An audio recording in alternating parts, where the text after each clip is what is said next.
नमस्कार। 5 में आपका हार्दिक स्वागत है। आज हम हिंदी मानक आशुलिपि में वाक्यांश के बारे में चर्चा करेंगे। वाक्यांश क्या होता है? वाक्यांश का मतलब होता है दो या दो से अधिक शब्दों या सब चिन्हों को एक साथ जोड़ना और मिलाकर एक चिन्ह का निर्माण करना।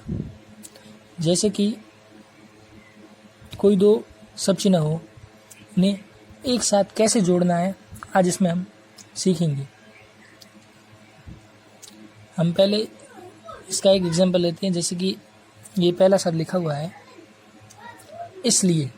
अब देखिए, हम जानते हैं कि इसका सब चिन्ह क्या है? छोटा वृत्त, वो भी कहाँ पर? लाइन के ऊपर। तो जो पहला सब चिन्ह होगा वह तय करेगा कि पूरे चिन्ह की, यानी कि पूरे ही चिन्ह का स्थान पहले सब चिन्ह पर डिपेंड करेगा। जैसे कि इसका स्थान है दूसरा, यानी कि लाइन के ऊपर, तो लिए का भी स्थान लाइन के ऊपर बनेगा। जैसे कि हम लिखते हैं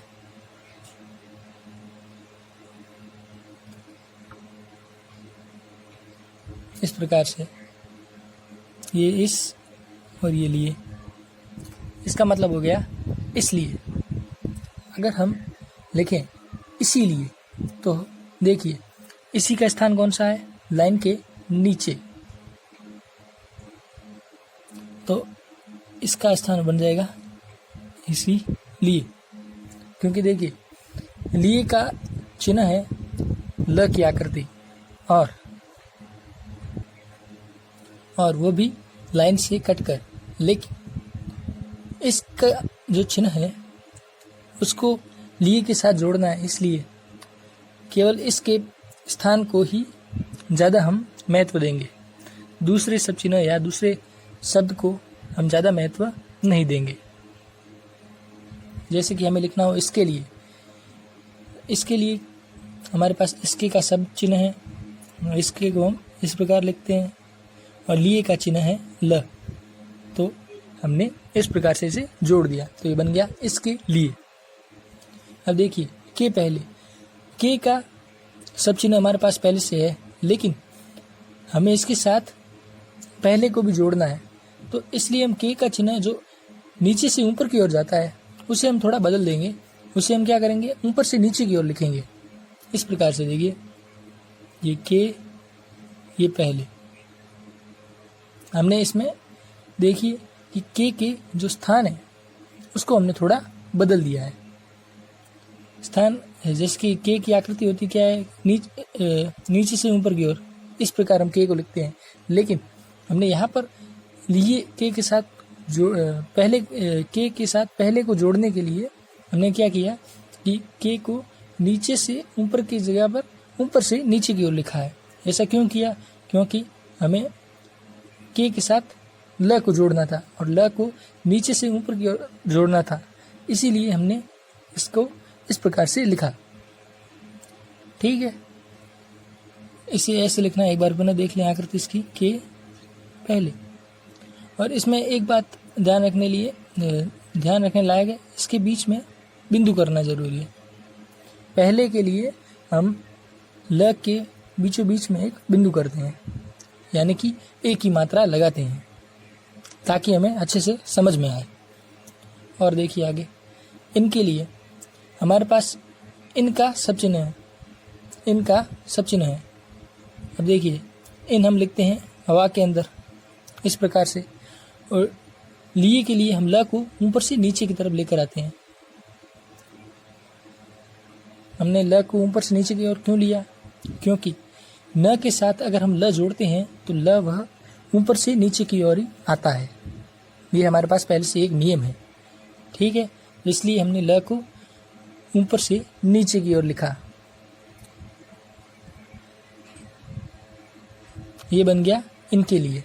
अब देखिए, अब हमें लिखना है उसके लिए। हमारे पास उसका सब चिन्ह है। उसका सब चिन्ह क्या है? लाइन के ऊपर।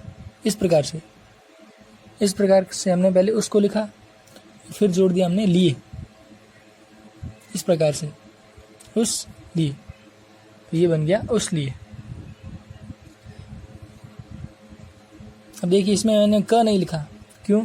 क्योंकि कोई भी चिन्ह ऐसा नहीं होता जिसमें उस लिए लिखा जाए, मतलब किसी भी वाक्य में उस लिए का कोई प्रयोग नहीं होता है, इसलिए हमने उसके लिए के स्थान पर केवल उस लिए लिखा है, इसलिए इसका मतलब भी उसके लिए हो जाता है।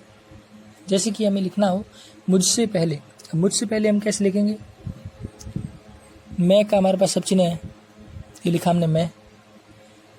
अब देखिए हम इस प्रकार से इसकी आकृति बनाते हैं, मुझसे ये पहले, ये बन गया मुझसे पहले। देखिए हमने क्या किया, मैं लिखा और उसके यहाँ से एक छोटा वृत्त बनाकर ल लिख दिया, तब इसकी आकृति बन गई मुझसे पहले के लिए। मुझसे पहले एक बार पुनः देख लेते हैं इस प्रकार से, मुझसे पहले। ये वाक्यांश फिक्स है, पहले से ही तय किए गए हैं कि इन्हें किस प्रकार से बनाना है, और इन वाक्यांशों को देखकर ही आप बाकी शब्दों और सब चिन्हों को जोड़कर नए वाक्यांश बना सकते हैं, वो भी उसी प्रकार जिस प्रकार आपको समझ में आए। लेकिन ये वाक्यांश पहले से ही तय है, यानी कि इनको इसी प्रकार से लिखना है, ये पहले ही डिसाइड हुआ है, इसलिए इनकी आपको अच्छे से प्रैक्टिस करनी है और इनको समझना भी है कि कैसे इनको जोड़ा गया है, ताकि आगे आप भी इन्हें आसानी से जोड़कर अपने वाक्यों को आसानी से और छोटे रूप में लिख सकें। अब जैसे कि ये लिखा हुआ है, यह कहा गया, देखिए इसको कैसे लिखना है। यह का हमारे पास सब चिन्ह है इस प्रकार, कहा के लिए इस प्रकार का सब चिन्ह, गया के लिए सब चिन्ह है इस प्रकार से लिखना है। हमें इसे सब चिन्ह को इस प्रकार से लिखना है। गया का सब चिन्ह हमारे पास क्या है? गया का सब चिन्ह इस प्रकार है हमारे पास, गया को इस प्रकार से हमें लिखना है। लेकिन देखिए कहा के बाद गया आया, किसी भी रेखा के पश्चात अगर गया शब्द आता है तो हम उस रेखा के समांतर गया शब्द को जोड़ेंगे, जैसे कि हमने इसे जोड़ा है, यह कहा गया। ठीक है, अब देखिए जैसे कि अब लिखा हुआ है यही, अब यही का सब चिन्ह है हमारे पास। यही को हम कैसे लिखते हैं? यहाँ पर देखिए यही आरंभ में आया है और गया यहाँ अंत में आया है, ये फर्क वाली बात है। ठीक है, और यही हम जानते हैं कहाँ पर होता है, लाइन के ऊपर इस प्रकार से लिखा जाता है। अब इसके साथ जोड़ना है कहा, ये हमने जोड़ा कहा, फिर गया, गया वापस आ जाएगा इसके लाइन के समांतर। एक बार वापस लिख लेते हैं, ये बन गया यही कहा गया इस प्रकार। अब लिखा है न सिर्फ, न का हमारे पास सब चिन्ह है, क्या है? हवा में न लिखना है, और ये बन गया सिर्फ, न सिर्फ, न के साथ हमने सिर्फ को जोड़ दिया। हालांकि सिर्फ का सब चिन्ह क्या होता है? लाइन से काट कर होता है, लेकिन न की आकृति ये डिसाइड करती है कि इसकी पोजीशन क्या होगी, इसलिए ये पूरा शब्द पूरा चिन्ह आ गया हवा में। अब देखिए मेरे लिए, मेरे का हमारे पास सब चिन्ह है, ये रहा मेरे का सब चिन्ह। अब इसके साथ जोड़ना है हमें लिए, इस प्रकार से मेरे लिए। अब हमें लिखना है के साथ, के का हमारे पास सब चिन्ह है, नीचे से ऊपर लिखने के स्थान पर हम इसे लिखेंगे ऊपर से नीचे की ओर, ये के और ये साथ, इस प्रकार। देखिए हमने इसमें मात्रा का प्रयोग नहीं किया है। अब आगे आपको यही सीखना है कि मात्रा का प्रयोग हमें कम से कम करना है। आगे के वीडियोस में हम यही चर्चा करेंगे। अब लिखना है हमें इस काम। देखिए पहले हमने लिखा इस, फिर एक क और ये म, इस काम।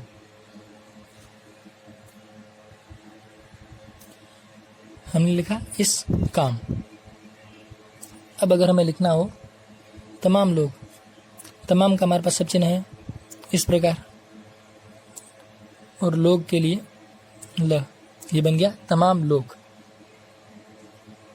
अब हमें लिखना है मेरी ओर। अब देखिए मेरे के लिए हमने इतना लिखा र, अब एक और र इसके साथ हम जोड़ेंगे। किसी भी सब चिन्ह के साथ अगर और जोड़ना हो उसके साथ हम क्या जोड़ेंगे? र जोड़ेंगे, इस तरीके से। ये बन गया मेरी और। अब जैसे कि हमें उस और लिखना है तो पहले हम उसका सब चिन्ह जानते हैं, इस प्रकार लिखना है। और लिखने के लिए क्या करना है, इसके साथ र जोड़ना है। ये हो गया उस और। अगर हमें लिखना हो जो काम, जो का शब्द हमारे पास है, ये लिखा जो। अब काम के लिए ये काम, जो काम।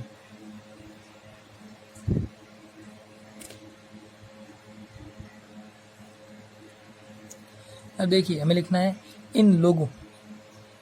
इनका हमारे पास सब चिन्ह है, ये लिखा हमने इन, और नीचे कर दिया तो ये बन गया लोग। लेकिन हमें लिखना है लोगों, तो यहाँ पर लगेगा समांतर डैश, तो ये बन गया इन लोगों।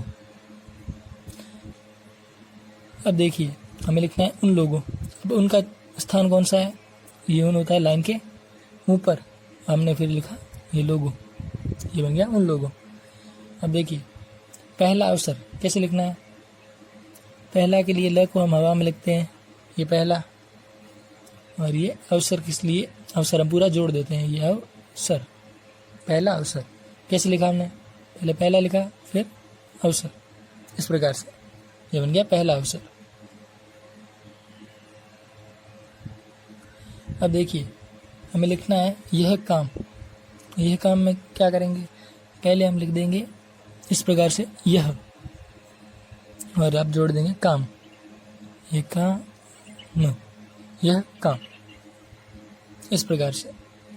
अब अगर आपको क्या है कि काम समझ में ना आए तो क्या करना है, आपको क के साथ आ की मात्रा लगा देनी है, जिससे कि आपको आसानी होगी कि आपने क्या लिखा है, इसे पहचानने में थोड़ा सुविधा मिलेगी। यह काम, ठीक है। अब लिखना है ऐसे लोगों, तो पहले हम लिखेंगे ऐसे, फिर लिखेंगे लोगों, ऐसे लोगों। अब अगर हमें लिखना हो यह कहेंगे, अब देखिए यह तो हम इस प्रकार लिखेंगे, कहीं भी हम इस प्रकार लिखेंगे, लेकिन अगर साथ में ग का आंकड़ा आ जाए तो हम क्या करेंगे, उसके साथ अंग का चिन्ह जोड़ देंगे, इस प्रकार से गहरा न लिखेंगे, यानी कि अंग का आंकड़ा जोड़ देंगे, तब ये बन जाएगा यह कहेंगे। और हमने पहले यह लिखा, फिर कह लिखा, और उसके साथ अंग का आंकड़ा जोड़ दिया, जिससे बन गया ये यह कहेंगे। अब अगर हमें लिखना हो आवश्यक काम, तो इसे कैसे लिखेंगे, आवश्यक का हमारे पास सब चिन्ह है, इस प्रकार काम को हम पूरा लिखेंगे, ये काम, आवश्यक काम। और न समझ में आए तो क के साथ आ की मात्रा हम जोड़ देंगे, तो बन गया आवश्यक काम। तो इस प्रकार से आपको वाक्यांशों की प्रैक्टिस करनी है, और ये समझना है कि हमने वाक्यांशों का निर्माण किस प्रकार किया। जहाँ तक आपको वाक्यांश समझ में आए, बिना मात्रा के समझने का प्रयास करें। और यदि आपको लगता हो कि आप वाक्यांश को बिना मात्रा की नहीं समझ पा रहे हैं अभी, तो पहले तो आप क्या कीजिए कि वाक्यांश में जो हिस्सा समझ में ना आए उसके साथ ही मात्रा का प्रयोग करें। पूरे वाक्यांश में मात्रा का प्रयोग करना आवश्यक नहीं है, केवल वही उसी पार्ट में आप मात्रा का प्रयोग करें जो पार्ट आपको समझ में ना आए। और इसके अलावा मैं तो कहूँगा कि मात्राओं का इस्तेमाल न ही करें तो बेहतर है। केवल कुछ ऐसे विशेष स्थान होते हैं जहाँ पर मात्रा का प्रयोग करना अनिवार्य हो जाता है, क्योंकि वैसे दो शब्द एक जैसे बन जाते हैं, जिससे कि हमें समझ में नहीं आता कि हमने क्या लिखा है। इसके लिए वहाँ पर मात्राओं का प्रयोग करना अनिवार्य हो जाता है। और मुझे आशा है कि आपको आज के वाक्यांश अच्छे से समझ में आ गए होंगे। आप इनकी अच्छे से प्रैक्टिस करिएगा। इस वाक्यांश के बाद मैं एक डिक्टेशन दूंगा जिसमें ये सभी वाक्यांश आ जाएंगे, और इसके अलावा सब चिन्हों का भी प्रयोग हो जाएगा, ताकि आपको अच्छे से समझ में आ जाए कि आपने कितनी प्रैक्टिस की है और आपको कितनी प्रैक्टिस करने की और ज़रूरत है। धन्यवाद। और किसी समस्या के लिए आप हमारे इंस्टाग्राम अकाउंट पर हमसे संपर्क कर सकते हैं।